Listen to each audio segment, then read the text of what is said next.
Okay, so let's discuss here question number up to which number we have completed here, up to D. Okay, up to D we have already completed. Now let's move to the question number E. In question number E, you can see here Radha purchased a cosmetic item at 5% discount. If she got the discount amount of Rs 74, at what price did she purchase the item? So can you tell me what discount to do? is equal to 3% of market price. Okay, very good. So हामीलाई चाहिँ यहाँ discount percent भनेको चाहिँ के हो त? D percentage of market price हो. Radha purchased a cosmetic item at 5% discount. हो त्यो भनेको त MP आयो, तर अब राधाले पर्चेस गरेको अमाउन्ट त्यही हो त?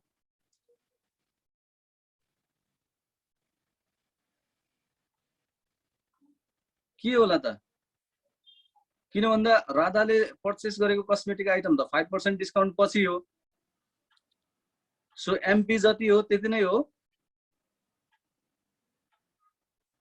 SP is equals to MP minus D% of MP.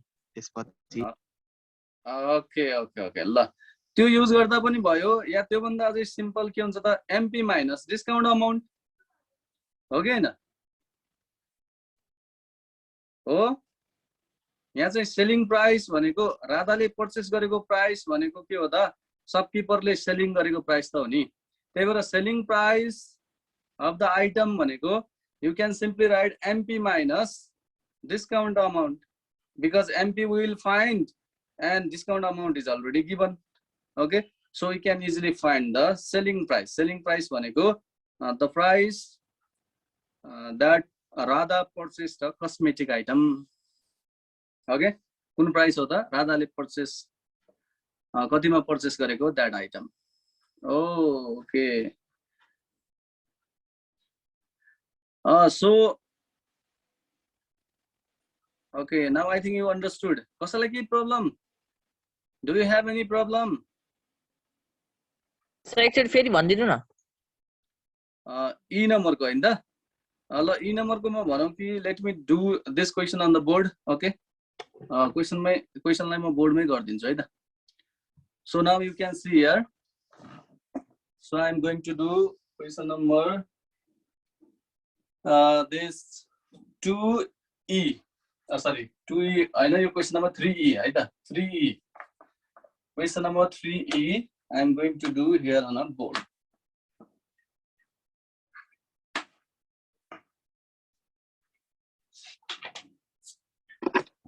Okay, so question number 3E. In question number 3E, what is given? First of all, let's write here. Okay, I'm like given case of that we are going to write here. Okay, here given is first market given the discount percent. Okay, you can write here discount percent. Discount percent is given. Okay, so discount percent means simply you can denote here D percent. D percent equals to 5%. Okay, D percent भनेको चाहिँ 5% हो. If she got the discount amount of Rs 74 means discount amount also given. Discount amount also given. Okay, discount amount भनेको simply D है त. D percent भन्यो भने percent मा भयो. Discount amount भन्यो भने that is D. Okay, discount amount भनेको चाहिँ D and that is given here Rs 74. यो चाहिँ हामीलाई 74 given छ. And you are asked at what price did she purchase the item भनेको अब राधाले purchase गरेको item चाहिँ खास के हुन्छ त? Discount पछाडी purchase गरेको. You can see there Radha purchased a cosmetic item at 5% discount भनेको छ. राधाले 5% discount पछि किनेको. त्यही भएर हामीलाई सोधेको चाहिँ के हो त? Selling price सोधेको है त. Selling price. Selling price that is SP is equals to what भनेर सोधेको. यो हामीले बुझ्ने कुरा यसरी भयो बुझ्नलाई चाहिँ. ओके, लास्टमा हामीले कन्क्लुजन अब राधाले पर्चेस गरेको अमाउन्ट नै भनेर लेख्छौं लास्टमा लेख्दाखेरि. तर अहिले हामीले यो सेलिङ प्राइस सोधेको हो भन्ने कुरा चाहिँ बुझ्नु पर्यो है त. ओके, बिफोर दैट हामीले कुन आइटमको लागि we are doing all this things for a cosmetic item छ त्यो यहाँ don't forget to write here. for a cosmetic item भनेर लेख्न चाहिँ नबिर्सिने. Okay, because we are doing for the cosmetic item. हामीले cosmetic item को लागि गरिरहेका छौं. That's why discount percent D% भनेको 5%. Discount amount D equals to RS 74. Selling price SP is equals to what? अब हामीले डाइरेक्टली SP त आउँदैन यहाँबाट है, डाइरेक्टली SP आउँदैन. First of all we have to find mark price. सबभन्दा पहिले त हामीले mark price find out गर्नु पर्यो. त्यसपछि मात्र यो SP आउने. किन भन्दा D% र D बाट what we can find? Mark price we can find. Now what we can write here? We can write here D is equals to D percentage of MP. This is the formula. Okay, D is equals to D% of MP. भनेको अर्थ के हो त यो? Discount amount equals to discount percent of MP हुन्छ. Discount amount भनेको discount percent of MP. Okay, this formula we have studied. Okay, हामीले पहिला पनि we have, I made you write also. Okay, so discount amount भनेको 74. Just put here 74. Discount percent भनेको 5% of, simply write here MP. किन भन्दा we can find the value for MP from here. Or 74 equals to 5 divided by 100 into MP. Clear? So 5 into 20, you know that. Then 74 equals to MP upon 20. Now cross multiply. Okay, cross multiply. 74 2 जा कति हुन्छ? That is, that you can cross multiply here. 74 2 जा 148 and 0 equals to MP. Okay, oh 1480. 1480. Yes, sir. Okay, Ruzal.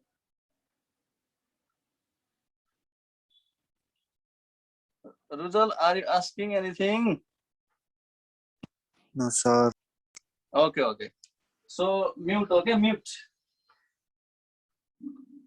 So 1480 is equals to MP. We found here 1480 is equals to MP. So therefore, what is the value for MP? MP is equals to RS 1480. We found here the value for MP is RS 1480. Okay, our MP find out then we can find the selling price. Again, what we can write here? Again, we can write selling price. Our selling price we can write here. So selling price. Okay. Again, selling price भनेको चाहिँ SP. अब हामीले SP को लागि simply MP minus D गर्दा भयो. फर्मुलामा MP minus D है त. Amount छ भने त हामीले mark price बाट discount amount लाई subtract गर्यौं भने will get here SP. त्यसबाट हामीलाई SP आउँछ है त.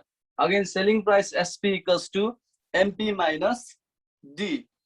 Okay, so we found here selling price SP equals to MP minus D. हामीले चाहिँ formula, just we have used their formula. So now let's write the value for MP. अब MP को value लेखौं न. MP को value भनेको कति हुन्छ? RS 1480 we have found here, and then minus, okay, minus D means RS 74. अब यो कति आयो भन्ने कुरा त थाहा भइसक्यो. 80 बाट 74 माइनस गर्दा कति आउँछ? 6 आउँछ. Okay, that's why 1406.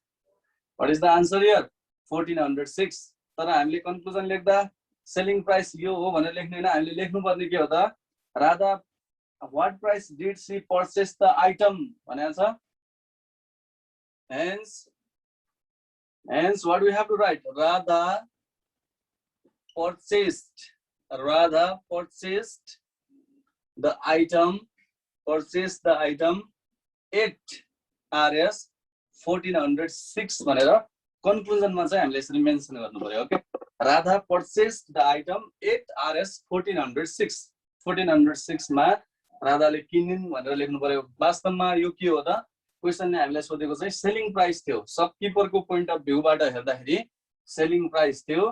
किन भन्दा डिस्काउन्ट यहाँ चाहिँ डिस्काउन्ट पछिको अमाउन्ट थियो. डिस्काउन्ट पछि राधाले चाहिँ डिस्काउन्ट पछि कति पे गरिन् भनेर क्वेशनमा सोधेको छ. That's why this is selling price. Okay, so is it clear? Yes, sir.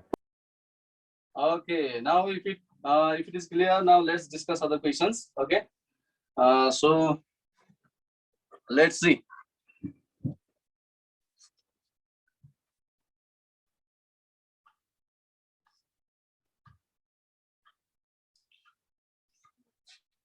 Okay. So I have I just did your question number E. Now look at your question number F. Our question number F है find the net selling price of a shot marked at RS 1200 when VAT is 13%. VAT of 13% is levied. So what do we have to find here?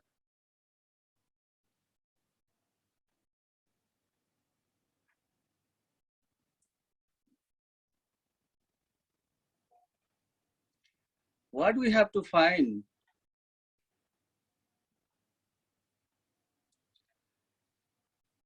Net selling price of a shot marked at RS 1200 when VAT SP of with VAT. SP. SP with VAT. Okay. We have to find SP with VAT. Very good. Your net selling price. यो चाहिँ हामीलाई सोधेको खास के हो त SP with VAT सोधेको किन भन्दा यहाँ थाहा पाउने मार्क डेट RS 1200 भनेको छ मार्क डेट RS 1200 भने पनि डिस्काउन्ट को कुरो छैन यहाँ okay discount is not given जुन बेलामा मार्क प्राइसमा डिस्काउन्ट हुँदैन if discount is not given त्यो नै सेलिङ प्राइस हुन्छ okay same will be the selling price mark प्राइसमा यदि डिस्काउन्ट पर्सेन्ट छैन भने if discount percent is not given then that will be selling price okay त्यसैले mark price एकपटक लेख्दा हुन्छ short को for a short mark price MP equals to RS 1200 since discount is not given therefore selling price SP is equals to RS 1200 नै हुन्छ okay SP थाहा भयो VAT percent 13% now you have to find SP with VAT okay त्यसपछि लास्टमा हामीले conclusion लेख्दा चाहिँ net selling price भनेर लेख्ने तर अहिले चाहिँ SP with VAT को formula SP plus VAT percentage of SP from there you can find okay so understood everyone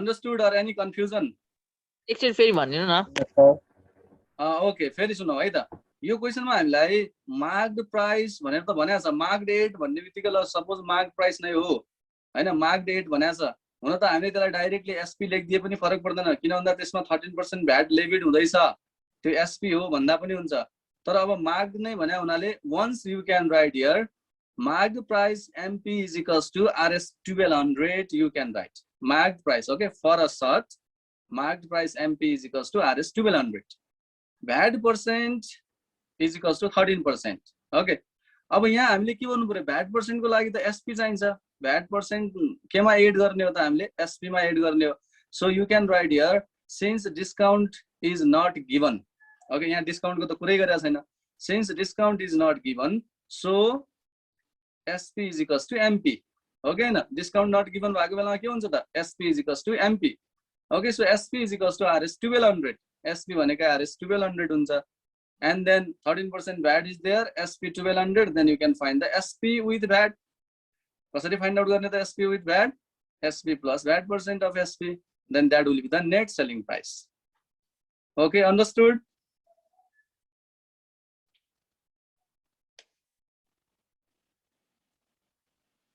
now is it clear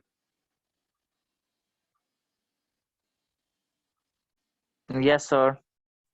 okay so let's discuss two more questions 0 यास पनि हामी discuss गरौँ okay then I will end the class okay 0 यास पनि हेरौँ है त when the VAT rate is 10% a customer pays RS 2816 to buy a mobile set find the cost of mobile without VAT what is asked SP. SP is asked very good SP is asked and what are given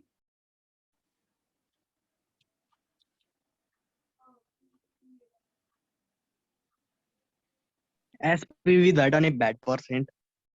very good SP with VAT is given VAT percent is given oh यो भनेको चाहिँ customer pays RS 2816 to buy a mobile set भनेको छ नि when the VAT rate is 10% customer ले pay गर्ने amount भनेको SP with VAT हो बुझिहाल्नु पर्यो है त customer ले पे गर्ने अमाउन्ट भनेको SP with VAT हो त्यही भएर customer pays भनेको छ भने त्यो SP with VAT हो भने थाहा पाउनु पर्यो 2816 is SP with VAT, and VAT percent भनेको 10%. Okay, VAT percent भनेको के हो त 10%. Then you have to find SP simply. SP find out गर्ने है त. SP भनेको चाहिँ अब हामीले SP find out गर्न SP with VAT कै फर्मुला युज गर्नु पर्यो. SP with VAT equals to SP plus VAT percentage of SP use garnu paryo. Okay, so G also completed. Now S number, while paying a bill, a man paid Rs 189.80 is the amount of VAT bhanecha at 13%. How much was the actual bill amount? Aba bhanne ke sodeko cha.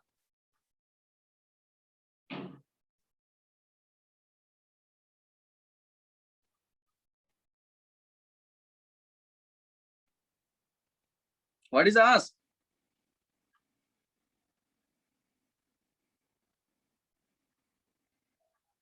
SP. हामीलाई bill amount भन्ने बित्तिकै त त्यो SP with भ्याटै हो है, किनभने bill लास्टमा तिर्ने बिल त एसपी विथ भ्याटै हुन्छ नि, हो कि हैन? So what you have to do here, के फाइन्ड आउट गर्ने होला? भ्याट अमाउन्ट गिवन हो। हो, भ्याट अमाउन्ट गिवन हो, भ्याट पर्सेन्ट गिवन हो, ठीक छ। भ्याट अमाउन्ट गिवन छ र भ्याट पर्सेन्ट गिवन छ। From there what we can find? VAT amount is equals to VAT percent of SP अनि एसपी निस्किन्छ। एसपी आउँछ। Then after